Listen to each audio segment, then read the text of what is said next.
Thank you, all of you, for coming, and special thanks to our patron for this event, the President, His Highness Sheikh Khalifa bin Zayed Al Nahyan, and the sponsors of this incredible gathering. I'm mindful of President Clinton's comments yesterday. He repeatedly talked about interdependence. Maybe at this conference we can have a declaration of interdependence. We certainly do need to pull together at this point, this remarkable point in history. More has changed in the last century, certainly in the last half century, maybe even in the last 25 years, than during all preceding human history. Concerning the ocean, we have learned more since the middle of the 20th century than during all preceding history. When Rachel Carson wrote her book, The Sea Around Us, published in 1951, much that kids now know, no one knew about the existence of great mountain chains down the Atlantic, Pacific, and Indian Oceans, about the occurrence of life even in the deepest sea, about the way the ocean drives climate, weather, the carbon cycle, the nitrogen cycle, the water cycle, the oxygen cycle, the basic functionings of the planet. Now we know what we didn't know. Now we have seen not just new explosion of knowledge and ability to communicate knowledge, but at the same time we've learned more, we've lost more. During this time when our population has expanded at a rate that is, again, unprecedented in human history, the pressures on the natural world that keeps us alive are really profound. And here's the thing. There are other creatures on the planet that are intelligent, smart, if you will. Think about dolphins, chimpanzees, whales, elephants, cats, dogs, horses, they have intelligence. But they don't know, they can't know what we know. Only we have the capacity to go high in the sky and look back on Earth and see that this is it, this little blue speck in the universe. Only we have the capacity to dive to the deepest place in the ocean. Only we have the ability to communicate on a scale that we do communicate at this point in history. So that's the good news.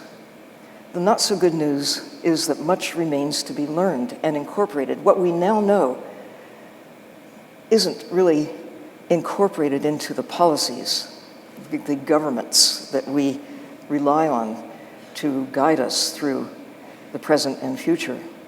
We're still basing much of what we do on knowledge that is decades old. So, today, to talk about the ocean, we can start the little video clip. It's wonderful to be able to do this, hold the world in your hands. When I was a kid, this was not possible. I mean, I could have a globe of the world, but I didn't know about the mountains, didn't know about hydrothermal vents, couldn't go to a place vicariously such as the Juan Fernandez Islands. Google Earth did not exist, let alone the ocean in Google Earth. ESRI, Jack Dangerman, didn't have the company that now has so transformed our way of looking at the land and looking at the sea, to be able to dive in and explore and see what we couldn't see, what many people still don't see about the nature of this little blue speck in the universe. This entire conference really highlights the need for gathering data, organizing it, disseminating it, so that we can make better decisions going forward. We humans who have this unique power to draw on our deep past and the deep history of the Earth something dolphins can't do, something our fellow primates can't do. We have not just the capacity to do this, we have a responsibility, knowing what we know and being able to anticipate the future like no other creature on Earth. We need to use the powers that we have, the special blessing that humans have, to not just act in our own immediate self-interest, but the interest of all that follows. The decisions that we make in the next 10 years are likely to be the most important in the next 10,000 years, because we're right at the edge, now we know, of losing much that we heretofore could and did, and to some extent still do, take very much for granted. I'm looking for the ability to change slides, and I don't think I have the little clicker. Is there such a device? Anyway, let's look at this image of Earth and see where some of the topic of today's, thank you, this morning's discussion will be, and that is about what we're referring to as blue carbon. There's much interest in today's discussions about climate change and the role of carbon in shaping the character of the world, giving a value to the natural systems for the carbon that is extracted from the atmosphere and sequestered. What most people have not appreciated, and we're just beginning to recognize and put on the balance sheet, the role of coastal systems, mangroves, marshes, seagrass meadows that are so abundant historically in the body of water that is just offshore from where we are gathered here this morning. Here, as well as in coastal systems all over the world, these systems have been degraded at a rate even greater than the loss of forests on the land. And yet, mangroves are now known to gather and sequester up to 50 times as much carbon as their terrestrial counterparts. Mangroves, of course, are forests too, but their roots are out there in the ocean.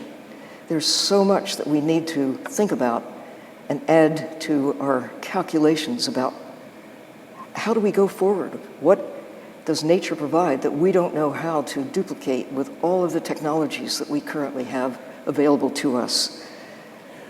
The seagrass meadows that not only gather and sequester carbon and provide food and shelter for organisms in the sea, they also generate a significant part of the oxygen in the atmosphere. It's that process that started, more than 3 billion years ago, photosynthesis, that has shaped the world over the thousands of millennia that have preceded the present time and made it hospitable for the likes of us. Imagine a world where the oxygen in the atmosphere was not 20%. It was certainly the case through a large piece of the time that precedes the present time. And it isn't just seagrass meadows and marshes and mangroves. It's also a whole host of other photosynthetic organisms in the sea, such as halimeda, variations on the theme in tropical waters that contribute much in terms of gathering and sequestering carbon. Carbonate sands around the world, especially in tropical areas, are really a significant factor yet to be accounted for. Not only do they photosynthesize, not only do they produce food, their structure actually has a calcium carbonate structure to it, much like that of coral reefs. Coral reefs themselves, although they're clearly carbon-based units and hold carbon in place, therefore are sequestering it and have done so over hundreds of thousands of years.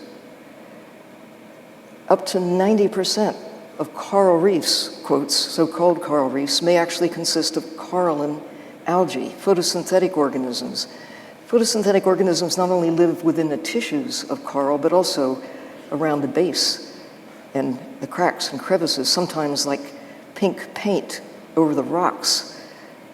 In deep water, down to at least 200 meters, in some cases more than that, you may see red algae growing. Not all of them have calcium carbonate in their structure, but many of them do. And this too needs to be on the balance sheet when we think of where does carbon go? How is it retained in the ocean? When you're looking and considering the carbon cycle, now we have the means, as we have not had until recent times, to explore the ocean, to understand the blue part of the planet that truly dominates the way the world works. We've invested in what goes skyward, aviation, aerospace, and it has paid off handsomely. We have neglected the ocean, and it's costing us dearly because of the level of ignorance about the way the world works. Only about 5% of the ocean has ever been seen, let alone explored or mapped with the same degree of detail that we have for the land, or for the moon, or Mars, or Jupiter. What are we thinking? This planet, this blue planet, needs to be really explored and understood, because it does keep us alive after all. And owing to developments mostly in the last part of the 20th century, and owing to Philippe Cousteau's grandfather and his colleague Emile Gagnan, anybody in this room might be able to put on a tank and breathe air underwater and go down to at least 50 meters beneath the surface. If you haven't tried it, then don't miss out. My mother waited until she was 81 and scolded me for not getting her into the ocean sooner. So I don't want any of you to scold me for not encouraging you to explore the ocean personally. And if you just don't like to get wet, now there are some new means, little submersibles that are like getting into a little sports car, driving off into the ocean. So simple to drive that even a scientist can do it, and I'm living proof. Now, there are dozens of options for exploring the ocean below where divers can go. Of course, there are tens of thousands of options for going high in the sky. People go, reading books and watching movies, as I did, as high in the sky as the ocean is deep in its deepest places. But only 2 people have been to the deepest place in the ocean 51 years ago, 7 miles down, 11 kilometers down. We have neglected the ocean, and it's costing us dearly. There is time, but not a lot, to make up for the gaps technologically and just in terms of focusing on the reality that the ocean matters. The ocean drives the carbon cycle, and it has been off the balance sheet to a large extent, something that perhaps this conference, this morning, we may be able to set the stage for accounting for the blue part of the carbon cycle. Deep in the ocean, down to almost 1,000 feet in places, green creatures can and do grow. There are rhodoliths, calcium carbonate infused red algae, photosynthesizing, generating food, generating oxygen, sequestering carbon in the deep waters of the ocean. Not quite to 1,000 feet, but then most of the ocean hasn't been seen. We don't really know what the maximum depth for photosynthesis is. There are some submersibles in the world, not too many, that can go to half the ocean's depth, about 6,000 meters. Russia has 2 such systems. China is building one to go to 7,000 meters, soon to be deployed. India is in the process of building a 6,000 meter sub. France has one such system. Japan has one such system. Not much in terms of a fleet to explore most of Earth when you consider what we have available to see the rest of the planet. But in so doing, in recent decades, these little dips into the ocean that we do know has had some amazing discoveries, including the importance of chemosynthesis, fixing carbon in ways that are apart from photosynthesis in the absence of light. There's another whole process out there that we have yet to evaluate when we talk about the carbon cycle, food production, carbon sequestration. What's going on in the deep sea around these hydrothermal vents and in places otherwise where hydrogen sulfide and methane are driving other cycles of life? At the surface, that's where we focus, where we have most information, and where we know that much of the carbon is being sequestered, or gathered, and to some extent sequestered as it enters the food chains.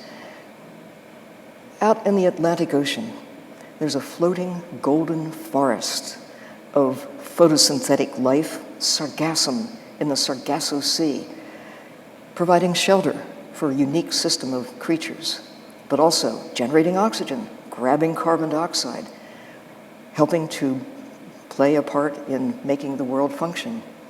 The blue ocean beyond, the high seas, and most of the surface waters of the world, whether it's in shallow waters close to shore or out of hundreds of miles at sea.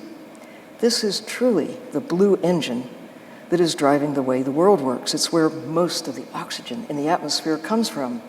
It's where most of the carbon actually goes, into the microorganisms that are so small that in a spoonful of water that might look perfectly clear, there may be 100,000 of the little creatures called Prochlorococcus that produce about 1 in every 5 breaths you take all by themselves. 20% of the oxygen from a kind of cyanobacteria, blue-green algae, if you will, bacteria that we didn't know of their existence until 1986. So they're not even in many textbooks. We don't even appreciate how much oxygen comes from the sea, but with every breath you take, you're connected to the ocean, no matter where on the planet you live. Yes, forests on the land are really important for generating oxygen, but the forests in the sea, those microforests of small creatures, are critically important to shaping not just what happens in the ocean, but certainly what happens on the land as well. This is a highly magnified view of some important little creatures called coccolithophorids. Perhaps you'll see their names on t-shirts someday, because they too contribute significantly to the every breath you take, oxygen in the atmosphere. They also, obviously, are shelled with calcium carbonate, so they're a carbon sink. There are sediments on the sea floor that are hundreds of meters thick with the bodies of these creatures that have accumulated over millions of years. Of course, the ocean is filled with life of all sorts. When I dive into the ocean, it's like diving into the history of life on Earth. All of the major divisions of life are there. Only about half occur on the land in any form. The ocean truly is where the action is as far as Earth is concerned. So many creatures that we have yet to give names. Only about 250,000 variations on the theme of life do we know about in the sea, but it's estimated that that's just a patch, a small fraction of the number yet to be discovered. Well, we know how to eat a lot of these creatures. We know what they taste like, even if we aren't fully aware of their role in what makes the world go round. They are, however, as Otto Leopold characterized the species that inhabit Earth, the nuts, the bolts, the cogs, the wheels that hold the planet together. And every fish, like every tree, is a carbon-based unit. And as long as they stay in the ocean, they are sequestering the carbon, not releasing it to the atmosphere. But of course, in recent times, we've developed technologies that are really good at extracting wildlife from the sea. We have pretty much given up extracting large quantities of wildlife from the land to feed people, commercially that is. We still take a few birds and little furry things for food from the land, from wild creatures. But in the ocean, it's still a major activity. Close to 100 million tons of carbon-based units, call them lobsters, shrimp, clams, oysters, and fish, we take from the sea every year. Sharks, really abundant when I was a kid, are really now suffering because of our new appetite for them. I used to worry about man-eating sharks. Now we have to worry about man and woman too eating sharks because we are consuming them. Only about 10% of the sharks remain. True too of creatures that were really abundant when I was a child. Tunas that are a big deal for many countries economically, although they really are a luxury item. They don't feed all that many people, but they certainly are economically important to some nations at this point. But given that their numbers, bluefin tuna in particular, are down to, say, 10% of what they were when I was a child, this cannot continue at the present pace if there are to be tuna to share space with us on into the next century, or even beyond the middle of this century. When I was the chief scientist at NOAA, I had information come across my desk that said in the Atlantic, bluefin tuna were down to 10% of what they had been in 1972. Well, that was in 1992. Where is it today? Their numbers certainly have not prospered, given our appetite for them. This little creature, orange roughy, few people have ever seen one alive or even a picture of one. Few people have seen them or the way they're caught. They see them swimming with lemon slices and butter on a plate rather than swimming out in the ocean. Good reason for that, they live 2,000 feet down and using nets of this sort to capture them. But here's the thing, it takes 30 years for them to mature. They may live to be 2 centuries old, and we can do them in about 20 minutes on our plate. This is truly not a sustainable endeavor. It's true of many species that we're taking from the sea today, and it isn't just what we take that ultimately winds up on our plates. It's what we take in the process of gathering the wildlife from the sea, using heavy-handed techniques that remove carbon-based units that have taken 2,000 years to grow, such as this ancient deepwater coral that was part of the cost of catching orange roughy from the deep waters in the southern hemisphere. Just a few examples of what happens when a trawl goes across the bottom of the ocean. The destruction of these deep water habitats, it's like catching songbirds with bulldozers. You destroy the forest and you shake out a few pounds of protein. We're doing that to the ocean with our heavy-handed means of extracting wildlife from the ocean, carbon-based units that we are presently not accounting for as we deliberate about how do we account for nature? How do we account for the carbon? We can think of many ways to mitigate, we can think of many ways to offset, we can think of giving credits for protecting forests, but we must think about what we're doing to the great blue engine that really is the cornerstone of what makes the planet function. We can't afford to disrupt that engine with heavy-handed techniques for extracting wildlife and still expect that we can prosper going forward. It wasn't many years ago that many nations really thought it was normal to take our fellow mammals, the whales, and consume them from oil, bone, and meat. Today, we look at whales and other marine mammals generally with a different attitude of respect and understand that they have something that is of greater value to us living in the ocean than as products, as commodities. Not that they aren't valuable as commodities, but there are other values that we're beginning to recognize.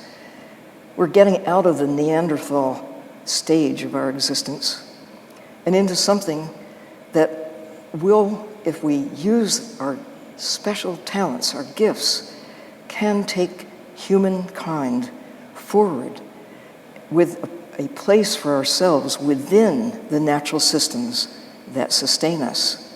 We cannot do it by continuing to consume those natural systems and expect that the world will continue to work the way it always has. We now know that it doesn't work, that the world is in trouble, the ocean is in trouble, and therefore, so are we. a new way of looking at ocean wildlife, a new relationship, a new ethic.